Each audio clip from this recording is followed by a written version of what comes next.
do believe that you have control over your situation. I believe you're responsible for your situation. I was taught when I was really young, like, you don't have to sit there and wait for somebody to come and make it different for you. If you don't like something, go to work changing it. And I did not always like to hear that. And probably still there are times where I don't really want to be told that, but I think it's good for me to have to look in the mirror and, like, that's kind of my being accountable, right? Like, I'm the one who's responsible. Even if it's not my fault, it's my problem. So I've got to, if I don't like it, I've got to make it different. The Business Owner's Journey. I'm Nick Berry, and I've got real business owners telling their real stories, sharing their real lessons and strategies, so you don't have to figure it all out on your own. If you've got leadership on your mind, then this episode is definitely going to be a good listen for you. This is one of my favorite conversations that I've had since I've gotten into podcasting. And it actually was my appearing on my wife Kelly's podcast, Life Intended. She asked me to come on and talk about my perspective on leadership, my background as an entrepreneur. We got to get into some aspects of leadership, some characteristics, things that I think don't get enough attention and I have some stronger opinions on. But it was a very enjoyable conversation for me. I love that we got a chance to talk about the stuff. And the episode was really, really, really well received. So I wanted to make sure that I also shared it with you guys. So after you listen, make sure that you reach out and let me know what you think. But first, remember to subscribe on your podcast platform. I've got some killer guest interviews coming up the next few weeks, and you're going to need to know when they drop. Speaking of killer guest interviews, the episode that I did with Dana Farber of Moonstone Marketing has been getting a ton of great feedback.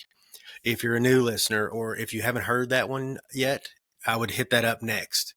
Dana is a legit marketer with a legit process, and she's getting legit results. If you're a visionary leader and haven't been able to get your marketing to click, I would check out Dana Farber at Moonstone Marketing. Her contact information is in the show notes, or if you want me to give you an introduction, I'm happy to do that too. Speaking of Dana, I've got some bonus content coming for you from her. She is going to share with us the consumer insight mapping exercise that she took me through in that episode that I was just talking about. To get that, you need to go to nickberry.info/email and subscribe to the Business Owner's Journey newsletter. Every week, I share business lessons and earn secrets from business owners like Dana who are winning at business. So if you want to know how the best are playing the game, and you do, then that's the place to do it. Go to nickberry.info/email and subscribe, and I'll make sure that I send you a notification to the new episode dropping each week and the extra bonus materials from each of my guests. Okay, now we go to the episode. So I spent the first 17 years of my life, I grew up on a dairy farm in Kentucky. I went to a small college in Kentucky. Made it through all of that, academically at least. It was barely got through. Got out of school in 2001, got a job. I was a personal trainer for, I think, maybe 6 months, which I always say this kind of as a joke, but it's not a joke. 6 months and 5 months, so that it was 5 months too long. And I was not very good at my job, and I was really not cut out to be an employee. So that's where everything took this turn. So I knew I was going to have to find a way to, go into business on my own, figure something out. I hadn't really thought about it, definitely hadn't planned it very well or at all up till that point. But that's when I kind of got into, I'm gonna make my own path here. So the first few businesses that I had, the Smoothie Bar Pro Shops, they kind of floundered around. By the time that I got into the personal training and gym businesses, we figured out a few of the levers to pull to start to make some money, and started to share some of those practices with other people who did similar things to what we were trying to build similar businesses. Got some notoriety for that. All of a sudden, people are coming and saying, "Hey, I'll pay you to teach me how to do that." So then I'm a consultant.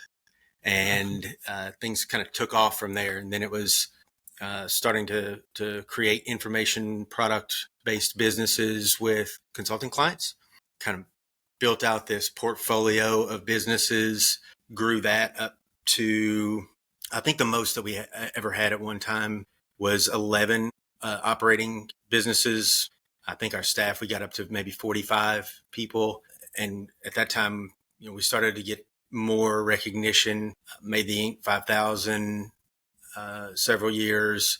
We're on the Entrepreneurs Franchise 500 list for several years, won some Best Places to Work awards. And I mentioned that because, the award stuff is neat, but we were being recognized for growth, for client satisfaction, and for culture, at the same time. And I think that's unusual. So, to me, that was kind of a sign, we're doing something different here. Like this is a neat thing. Got into franchising. We had 2 franchise systems at one time. And, at a certain point, after a few years, switched that over into licensing, and which is, technically what we still do with Fitness Revolution. It's through our business coaching programs.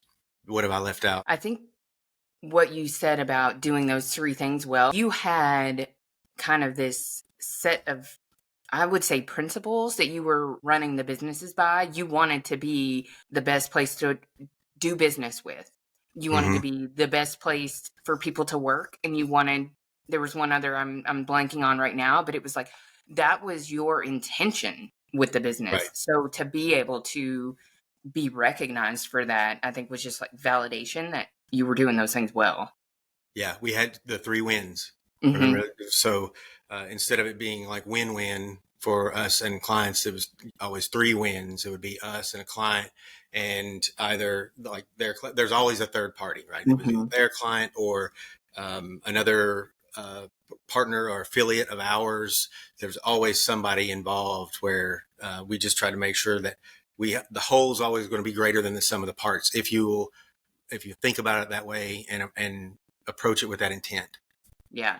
So, intention is the theme of the podcast. I think it's something that you do really well. So if we can just kind of from here, let's go back a little bit and talk about, you mentioned straight out of college and you were young when you started businesses, and then you built this organization. And I think by the time you were on, Inc. 5000 list, you were late 20s, early 30s. So talk about how you were able to go from this person who decided they weren't a good employee to this, business owner that was doing big things. Yeah. Well, in hindsight, it looks like a total accident, or maybe it feels like that because, you don't know what you don't know. And I was kind of aware of that, but I didn't really recognize the magnitude of what I didn't know. Like we didn't know shit. Sorry. And, and we kind of knew that, but it was like ignorance is bliss. But what we do know is how to create this result for this client and how to sell them into that idea. That's all it took to get started. And then the rest was, okay, we're going to figure it out from there. And something that I feel like I've always been fortunate, like some of the people that I've been able to, had chapters in my story or whatever, from being as a child. I'm one of those few people who actually had a lot more good coaches than bad coaches growing up. Like, I don't know many people who can say that, but I did. And so there, a few people that, you being one of them, who played a role in our trajectory. It's like we didn't know much, but the things we did know, we could produce with. And that's what it took to get started. So we just went after it. And when you're, in your mid late 20s, you probably have less to lose, or at least you think that. And so we'd find problems that we could solve, and we'd solve them for people, and we'd charge them money for it. And then as that started to pick up momentum, It's like, okay, well, now, we need more people on our team. So how do you do that? So Mhm. we'd have to go and learn, like, uh, how do I actually hire somebody? How Mhm. do I handle payroll?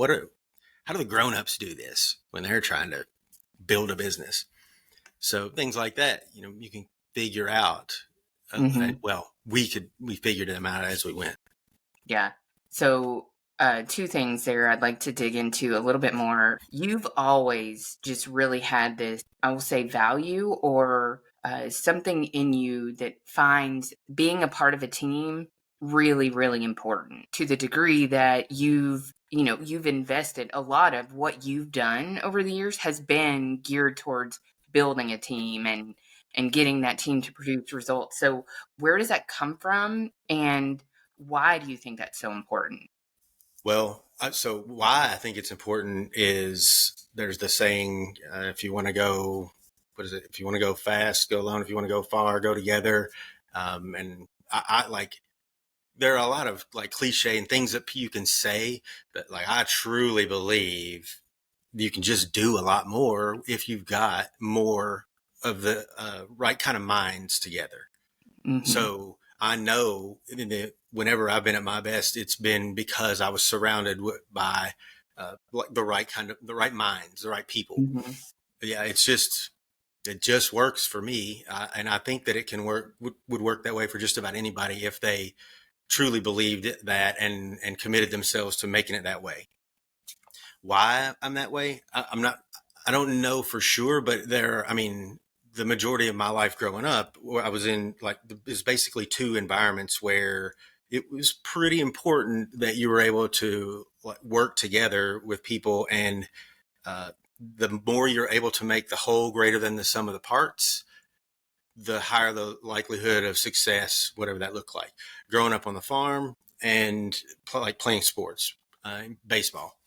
And so I can look back and I can come up with a lot of, I mean, all day with farming and playing baseball. Like it's just full of examples of why teamwork is important. I don't know if I was aware of those things at the time, and I don't know if that's why these things like continue to be so important to me, but it has been ingrained in me. So, I mean, I'm sure that has had something to do with it. Mhm. Yeah. I I don't think remember anybody ever setting me down when I was young and saying like, "Hey, we're going to all work together, and if you'll do that for the rest of your life, like you'll get further with people." Mhm. And as an adult, I've had a lot more evidence where it did not go that way than I did growing up. Mhm. Right. So yeah, I don't really know. I don't know why it's so like deeply ingrained, but it is, and I like it. I believe in it. Mhm.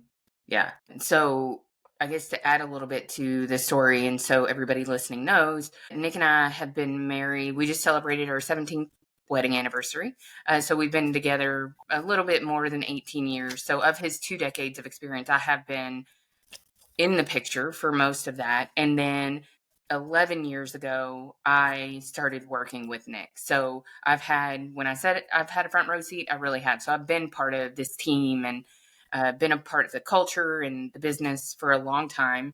And one thing I want to talk about next is like the leader that Nick is, because I think in order to have a good team, you have to have a good leader. You have to have a good coach. You have to have somebody who can put all the right pieces in place. And they're also like looking forward to see what's coming. And I've really never been around anybody who I think can do that like Nick can do it. So, Nick, I would like for you to talk a little bit about like how you have approached your development as a leader.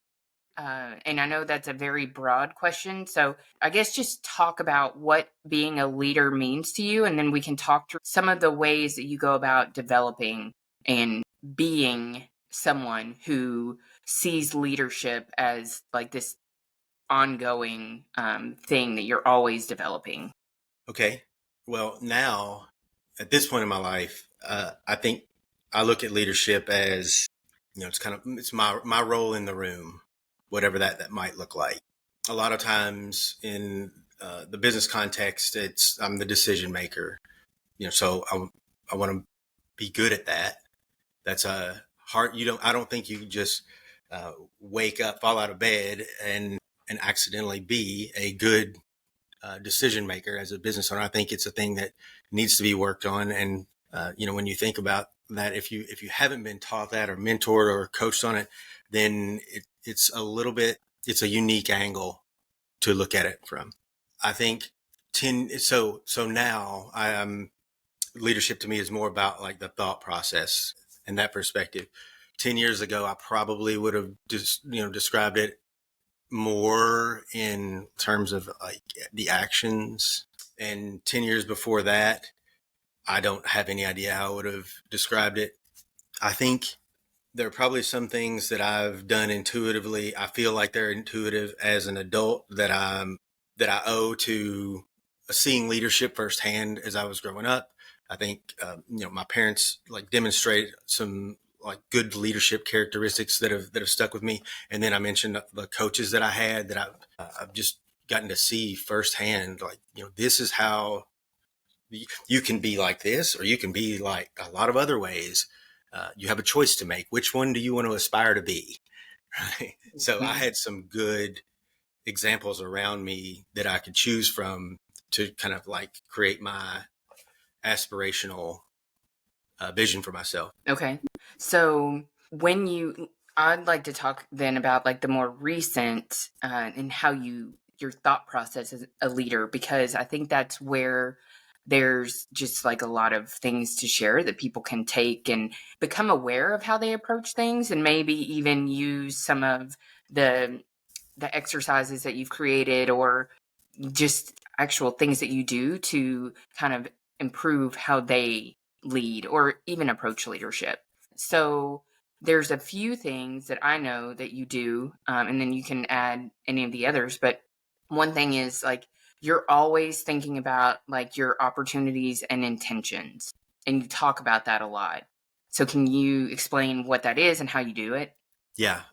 So opportunities and intentions, that's something Art Petty taught me that. And I'm not even sure if he meant to teach it to me the way that I use it and the way that I've learned to like coach other people. But so opportunities and intentions is like as a leader. So, and primarily I usually am talking to people in the context of like they're running a business. And so like, well, what kind of leader do you want to be?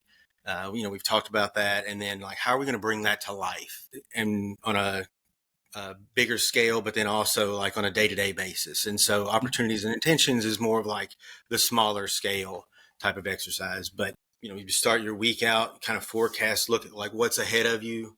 And it doesn't have to be a week, but that's an easy place to start. And like, what opportunities are you going to have in this short period of time to demonstrate or behave as a leader that you want to be? And how are you going to like, what are your intentions in that period or in that opportunity? So you can start to prepare yourself for it. So you can think about it in advance. And because I think there's a lot of power in being aware of like, well, this is this is how I want to be. Mm-hmm.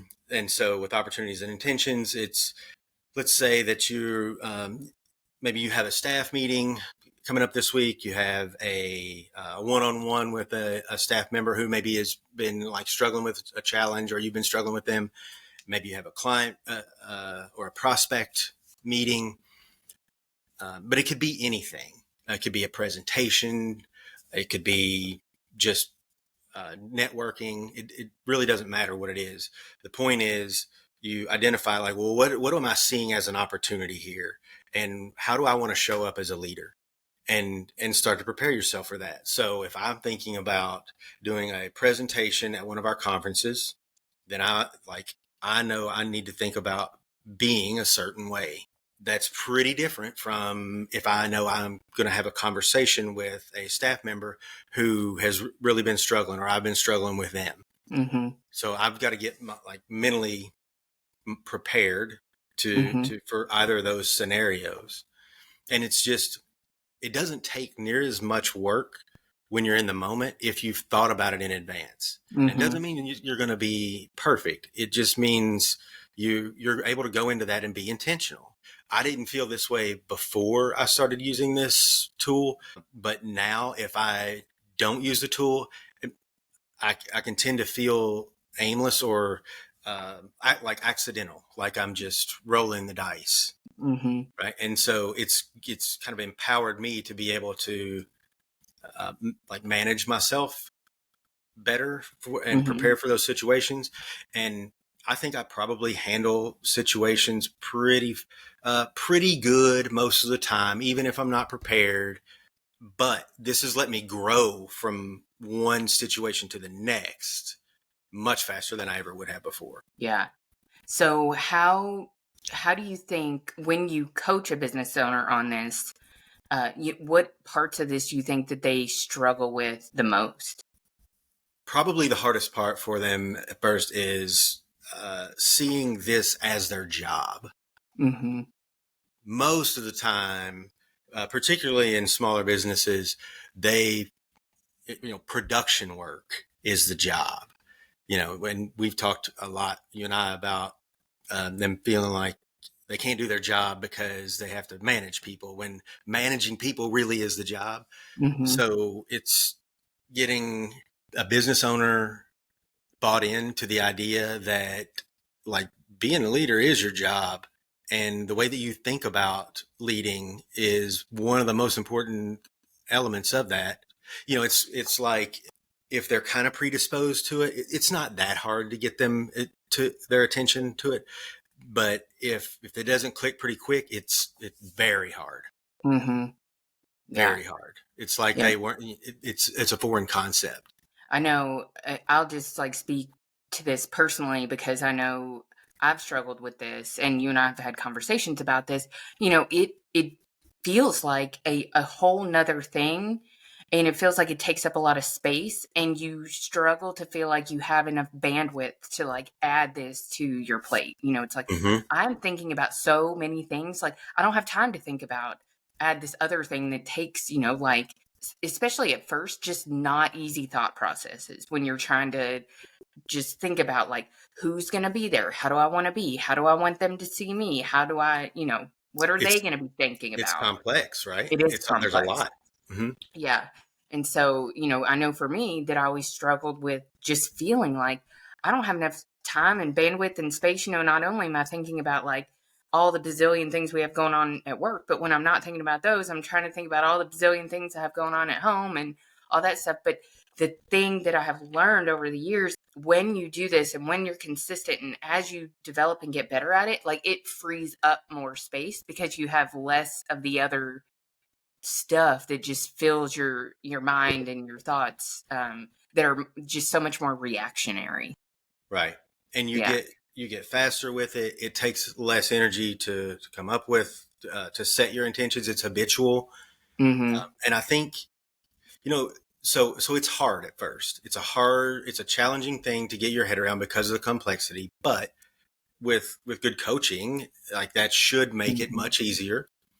And so you laid out, I think, like a pretty good thought process there. It's like, okay, I've got to think about who is in this scenario, what's the impression that I'm trying to make, how am I going to go about doing that, and that can seem like a lot of things.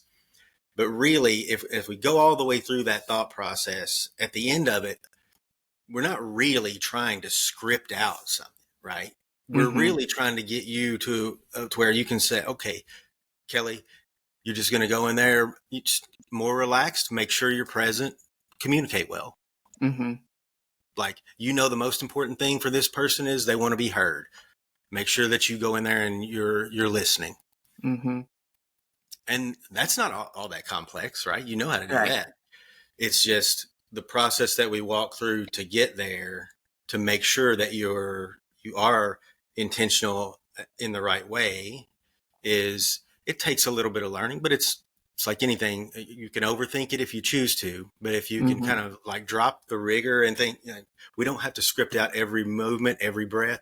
We're just trying to go in there with a strategy, and it can be Mm-hmm. a pretty simple strategy. Mm-hmm. Yeah. Yeah. It can. For all us that are overthinkers, sometimes it just takes a lot of reps to get there, but at the end of the day, I use this all the time now. And, I think about, oh, I have a networking coffee. How do I want to be? How do I want to be seen? And it's just so much more like natural. Like, how do I want people to feel when they come? How do I want people to reflect upon their experience? What do I want this thing to be? And then, I'm like, I can think through it on the drive there, and I get there and easy. And it But probably, and you don't even, it doesn't cross your mind in that way during the mm-hmm, event, right? It's like mm-hmm, you've gone into the mode now. You know how to yeah, be that way. yeah, And I think that's just a really powerful. So we talked about it in this like smaller term, like lower altitude context, but that's a really powerful thing for your development overall. Like I think, mm-hmm, you need to be thinking about how you want to be in the future. Like what's the you in the future going to say? What would they say to the you right now? mm-hmm, Are they going to be happy with you about something? Or are they going to thank you for something? Like that's one of the filters that I think you is really good to run things through when you're making decisions or just planning out your direction. What am I trying to become? How do I want to be? mm-hmm. Yeah. So this seems like a good place to transition and talk about something else that like you introduced me to in like a deeper way than I was aware of it before, but like the concept of agency and how important that is to you, and how important that I mean really is as people who have big goals and big dreams and want to do big things. So talk about like your perspective on agency and how that applies to your life and the lives of business owners. Yeah. So a sense of agency is, somebody's belief that they have control over their circumstances, that you can take action and it will, and affect the situation. Or, yeah, you're not just here for things to happen to you. And so what's really made this such a focal point in the me working on myself, but also talking to other leaders about growth, is the amount of energy that can be drained from you if you're depending on people with a low sense of agency.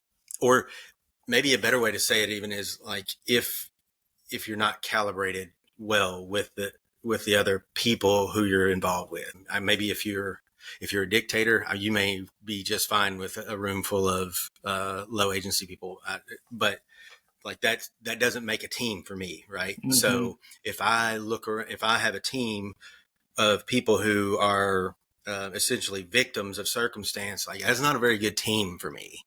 Mm-hmm. that's it's draining. And so it goes really hand in hand with the growth mindset.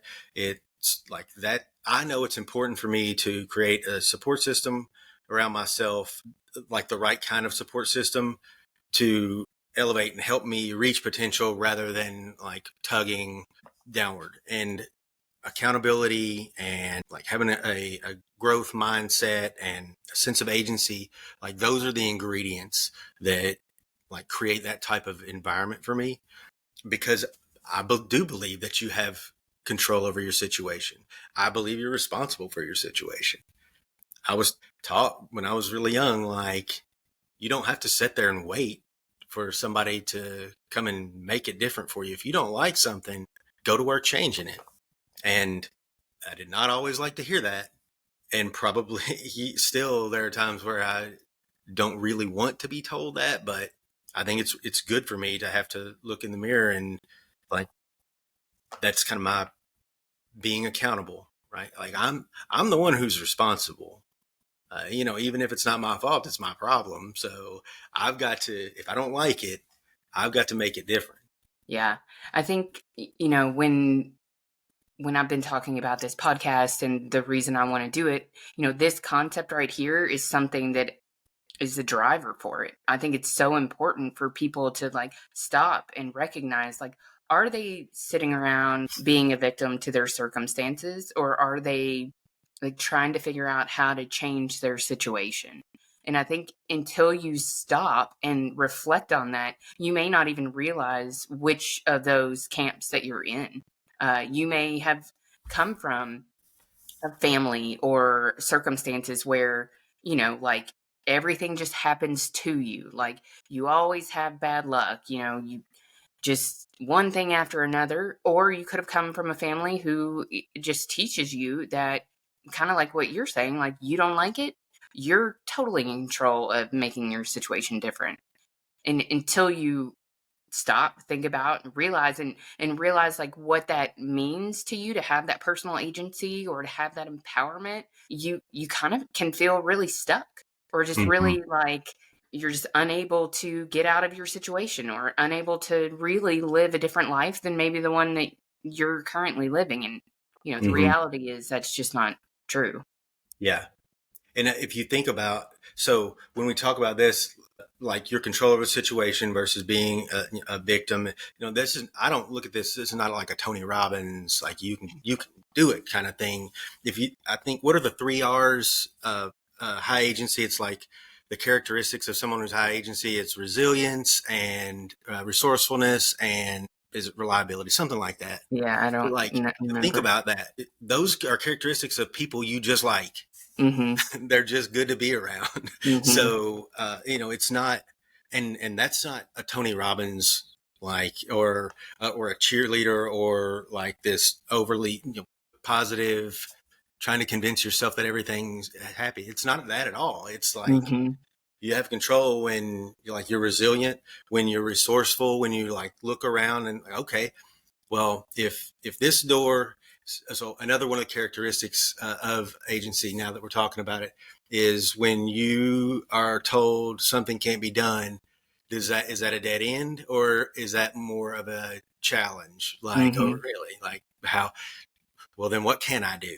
Yeah, I love that. And I love, I know you've written a blog post on it that's really good too. And it has, the image I think is really powerful that you used with it. And I think it's probably a popular image that people have seen, but it's somebody stuck on a desert island and there's a palm tree. And in one of the images, the person uses the parts that are on the beach or whatever to spell out help. And the other one, he uses all those same parts to like build a boat so he can save himself. And I think that that's just such a good illustration of what it means to be low agency and waiting on somebody to come and save you versus high agency and realizing that you're the one that's going to do it. So, Hmm. yeah. And I think it says a lot about you, how you've gotten to where you are, because I think, you've always, even before you connected all the dots, just always been really high agency and have never responded well to like the victim mentality that some people can have, or, Hmm. come across like a lot of excuse making. And it's just really shape who, when you're talking about this team, like who you want and have put around you to make sure that, you and the organization are making things happen. Yeah. I definitely, I have to work on how I respond to being around those things. Again, there have been times where I've not put much effort into that, but it's not for me. I have a hard time being very tolerant, just like being around it.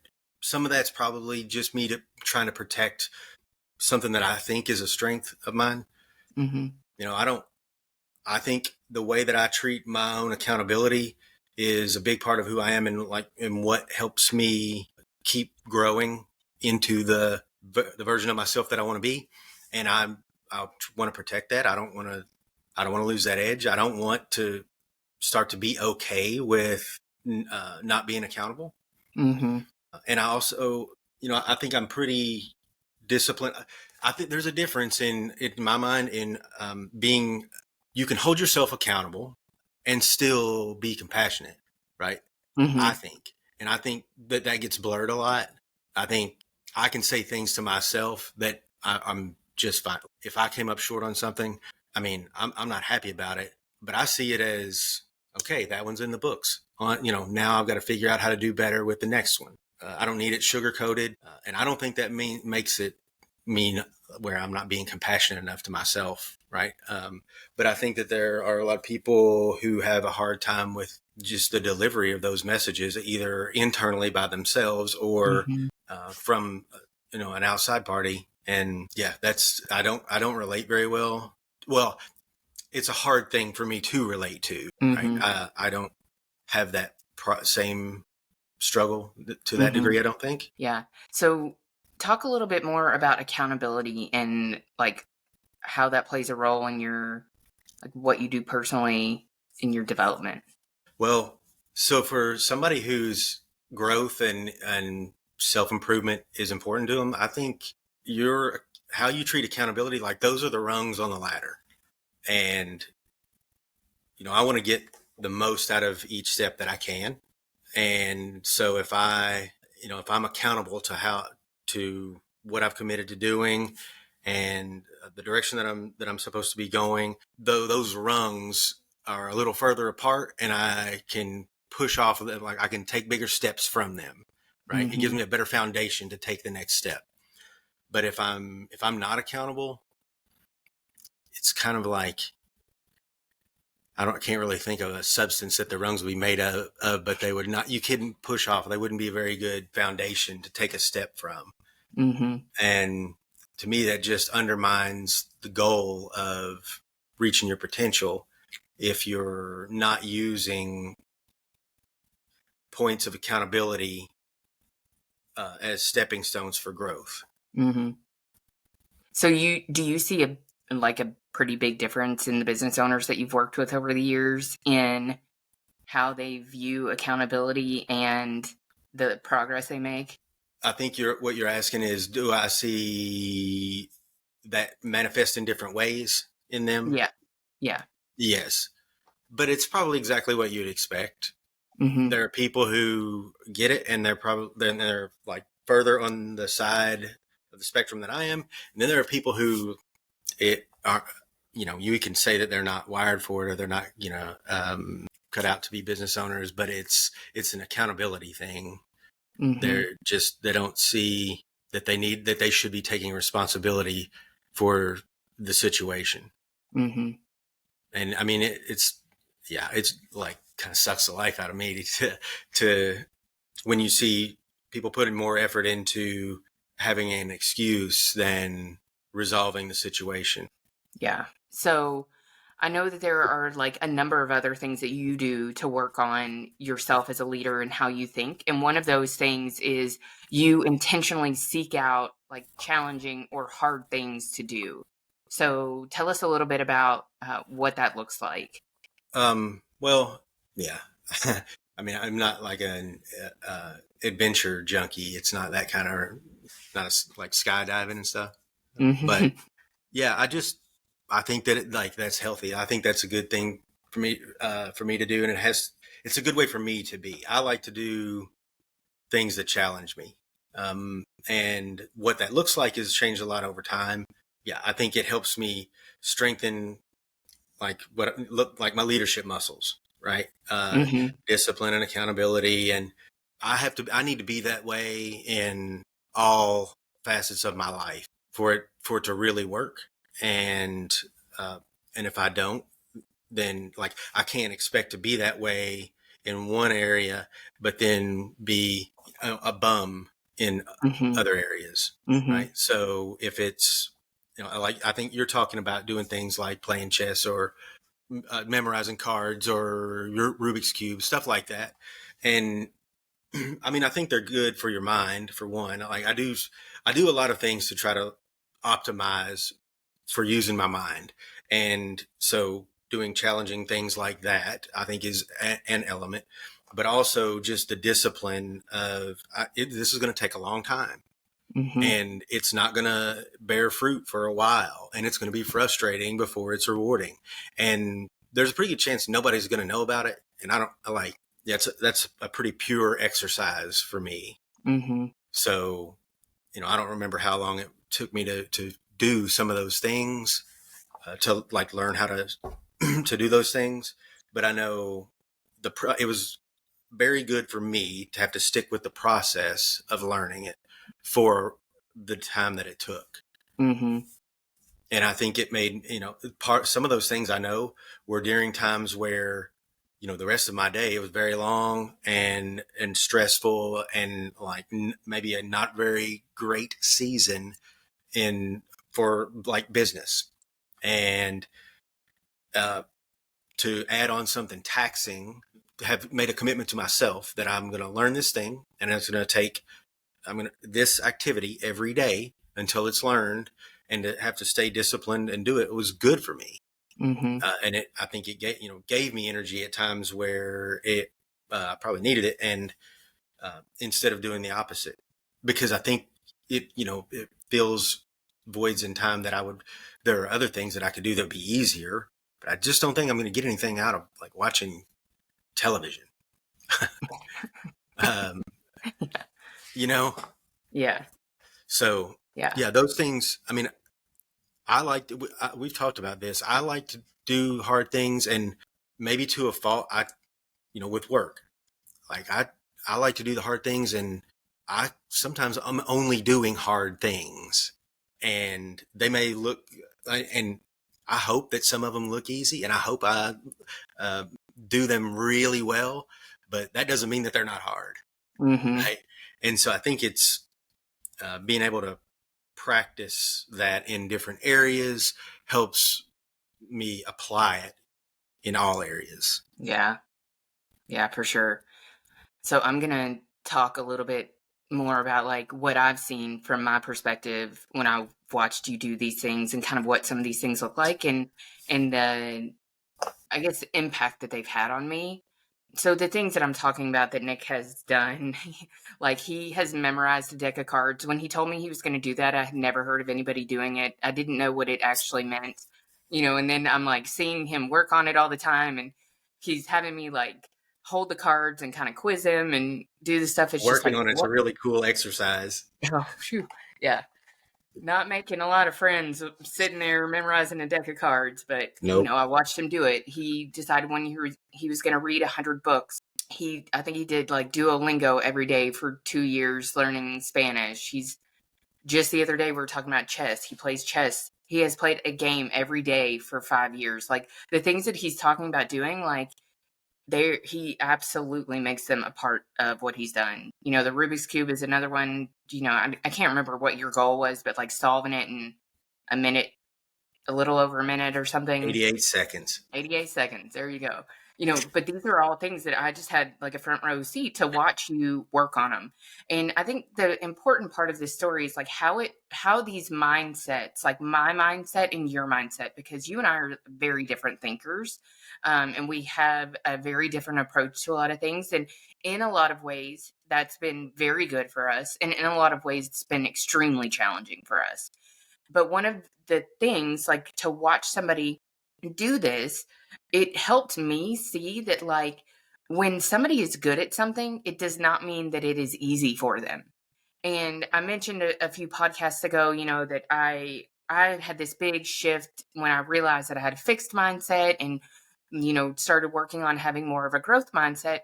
I just thought like if something didn't come easy for you, it just must not be something that you're good at or something that you're really meant to be doing. Like I just always thought, well, if they're really good at that, it must just be really easy for them. And so I just had this giant disconnect. And, now looking back, it seems almost like laughable because, I was an athlete growing up and I've done a lot of things where I've had to put a lot of effort in to get a certain result. But for some reason, like I still just had this belief that easy meant you were good at it and hard just meant like it wasn't made for you. And so having this like front row seat and seeing you do these things has just shown me that like you can go through and like work on something that is really hard till it gets to the point that it looks really easy, but the work that's been done is like something that you just carry forward with you into everything else that you do. It develops that, to your point, like the discipline, the perseverance, all of The these things. resiliency.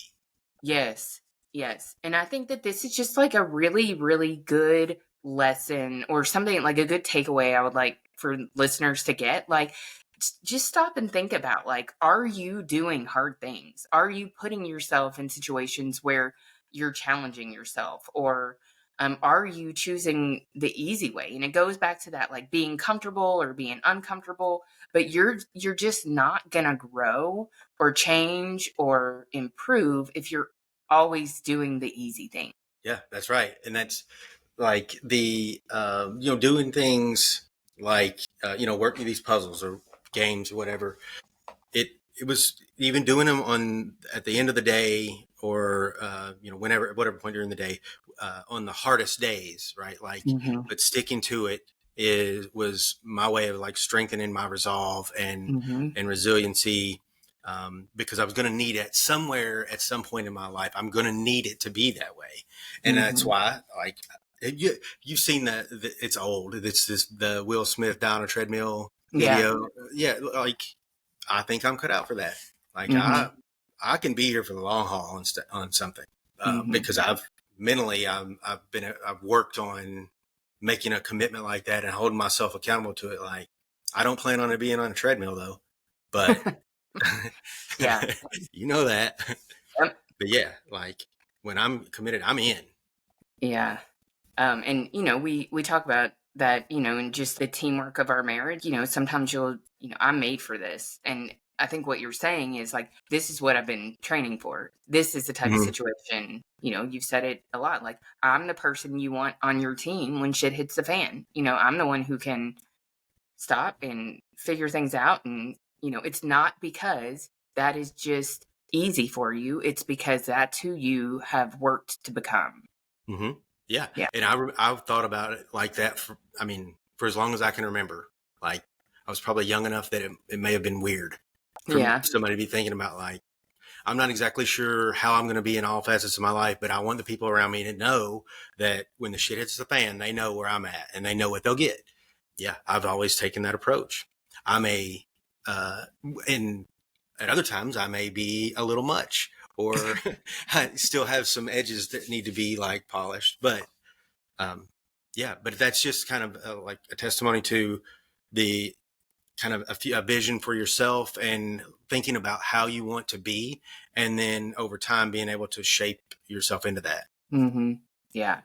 I love that. I think it's just so important. And, really, if you don't have anybody in your life showing you that or demonstrating it, and, it just takes a long time to kind of figure it out on your own, for most people anyway. Hmm. Yeah. And I mean, I don't want to make it sound like the work, we use the puzzles as an example because they're just, I guess, funny things. But like doing the leadership exercises, the Hmm. stakeholder awareness, I'm sorry, the opportunities and intentions, and, recognizing like there's a set of leadership muscles, like, frameworks that it would use to help shape the way that I'm going to think about things. And I practice doing that when I don't have to. That way, it's easier for me when I do have to. Hmm. Yeah. Definitely. I've had a lot of conversations with people about like that type of situation. You want to be working on these things and practicing these things, or exploring these things when you're not under pressure, and when, like, it's not a do or die situation. Some situations are do or die. You want to be able to call on the work that you've done in those situations, rather than that be the period of time that you're trying to figure those things out. Yeah. um, yeah, So you can trust the training. trust the training, exactly. Yeah, there's so many more things I want to talk to you about, but we are coming up on time. So I'll pick two more topics. So one I want to talk about, because I think that you have this perspective and maybe like value on time that a lot of people don't don't think about like you do. And I'd like to introduce some new ways of thinking around this. So tell me how you view time, and some of the things that you think are unique about how you look at things like that. Well, so I may need you to explain that because I don't think they're unique. Like, I don't, that's not how I would label it. Like, it's your currency or your asset. Hmm. I just look at it as the thing that's most important for me to invest. And so I try to approach things with that in mind so I can think about, well, how do I get the most from it? And when I have it, what do I want to do with it? Hmm. And doing that at practice over time has helped me kind of to simplify things down to pretty like an equation. So, for example, so I'm going to go get Vivian from school, going to bring her home, and then I've got choices to make from there. I can spend time with her. I can go sit in front of the computer. I could go, walk down the street. I could go somewhere and have a drink. Especially when you throw her in the equation, like it's a lot easier of a decision. But you're making those choices all the time. Mm-hmm. Like everybody says, well, they want their time to be worth this much. Your time's worth what you spend it on. So if you want to, if you're going to spend it on things that can be done for $10 an hour or, $5 a task or whatever it is, like you're making your time worth that. And like, I don't know, I couldn't put a price on the time like that I have with Vivian, like it, that's where I want to invest more time when I get it. So if I know like where else I can either buy time by paying somebody to do something or eliminate the need for something that would occupy my time, then I can turn around and I can give that to her, regardless of how much, I would value it at. Is that what Mm-hmm. you're talking about?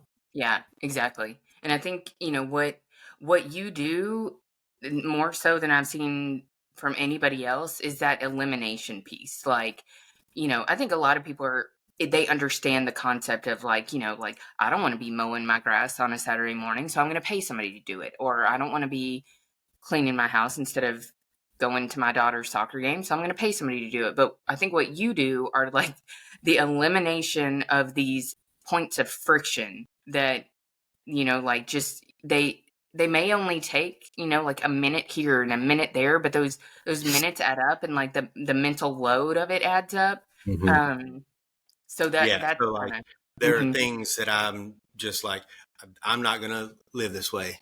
yeah. Right. We got this rug that gets rolled up in my feet every time I come in the door. I'm going to stop once and unroll it twice. If I think this is going to be a thing, that rug's gone Yeah. because I'm not living like that. But Yeah. it actually, it goes back to me saying like, I've tried to optimize for being able to use my mind. Right. Mhm. So, you could do the math on if I stop for 30 seconds every time I go through that door and I come through that door 5 times a day and over a year, that's however long. That's one thing. But also, like, I want to be able to just walk to where I'm walking to and not have to stop what I'm thinking about, which I believe should be more important, and think about big step over the rug. I made it. Good job. Mhm. Because like I'm choosing where I'm going to spend my mental energy. I can spend Mhm. it on that rug, and that's a penny's activity or a penny's value of thought, or I can choose to spend it on something that's more important, Mhm. and which should be overall like create more value in my life. Mhm. Now, Yeah. if I'm choosing like, do I want to think about the next episode of Bluey or step over the road? Like that's different. Yeah. But the majority of my time passing through that door with that rug is, yeah, like it spent I want my mind to be able to go where it needs to go when I needed to do that. I don't want a Mhm. disruption like that. And, it's a little thing, but it applies to bigger things. Vehicle maintenance. You used the lawn mowing, Mhm. example. Yeah. I mean, it's everywhere. And, Mhm. like doing dishes or laundry, like, I'm going to find a way that I know there are things that have to be done, but I'm not limited to the only two options: me do it or them not being done. And like Right. nobody is. Uh-huh. If you say, like, well, it has to be done, no, it's not the only way. Like that problem is you're limiting yourself to those options. We can come up with a way to that you don't have to. I don't want to have to spend X amount of minutes of my life doing a chore instead of hanging out with Vivian, Yeah. and X can equal whatever you want. Mhm. I've definitely learned a lot from you in regards to that. And it's something I still struggle with because I don't know why it is, but it is. So It's that's because like it feels good to like check things off. And when you mhm. know that it's simple, like there are scenarios where that's relaxing for somebody, right? It means something different to them than it does to me. But I also think that can go back to beliefs and values, and with some intentional work, that could be reframed, and they could probably find something that fulfills them in the same way that maybe Mhm. involves their daughter. I keep using that example, Right. um, but yeah, like there are reasons why like you might be drawn to something like that. Yeah. Yeah, I just think that's another thing that I wanted to bring some awareness to, because those are the things I think people just accept, and they don't realize like the mental tax that it takes. And if it's okay with you, I'm just going to use some like recent examples of some things that Uh, that you've done. Like Nick is the king of like, just I don't know, like MacGyver or just doing stuff, and it all goes back to this like he doesn't want to have to do things over and over and over. Like he wants a problem solved one time, or this thing like bothers him every time it happens. And so, the other night at 11:30, he's like cutting some felt pads because we have some kitchen cabinets that like make loud noises when they close. And he's like, I don't want to listen to this anymore. You know, or you have to sit there and like yeah. slowly let the drawer go in so it doesn't sound like a gunshot going off, right? Like I'm not gonna live like that. Yeah. Yeah. It's like we have a system for loading and unloading the dishwasher. Like it's so that like the glasses and the coffee cups and all these things, and it all goes back to just being able to, we do have to unload the dishwasher and we do have to load the dishwasher, but can we make those things as simple and as we're not making a bunch of trips across the kitchen or whatever it is. And I just think that's a good thing for people like to stop and think about, like, what are these banging cabinets that I'm like living with, or the rugs that are Mhm. curled up, or the walking across the kitchen 1,000 times. Like, what do these things look like in my life? And can I just spend a couple of minutes and come up with a solution and, just check one thing off the list and Yeah, reduce that mental load? So, right. And I'm not OCD either, right? mhm, That's not an OCD behavior. That is I'm not gonna let these things steal time from me that I could spend on something else that's more rewarding. mhm, yeah, yep. I just, the way that you just like look at every single thing like that, I think it's just, it's unique. And maybe not, maybe unique again is not the best word, but it is another way that just shows like how intentional and how much work you put into like the way that you are and the way that you want to be. Hmm. And I think that's really cool. Yeah, I mean, I have no problem with being unique and being different. Like I think that's so we didn't talk about, but like the first principles thinking, it's I'm not Hmm. going to do anything. I'm good to be aware of what we've always done or how everybody does it, but that's not going to be my logic, my reasoning for doing anything. Hmm. And I think being able to separate those things and start to look at things like what's the problem to be solved versus how do I follow this pattern is like very liberating. Hmm. Thank you so much for listening. If you found the show valuable, you can say thanks and show your support simply by taking a quick second to like, share, and comment on the show. You can also find more information about each of my guests, all of the resources from the show, and myself at nickberry.info/TBOJ.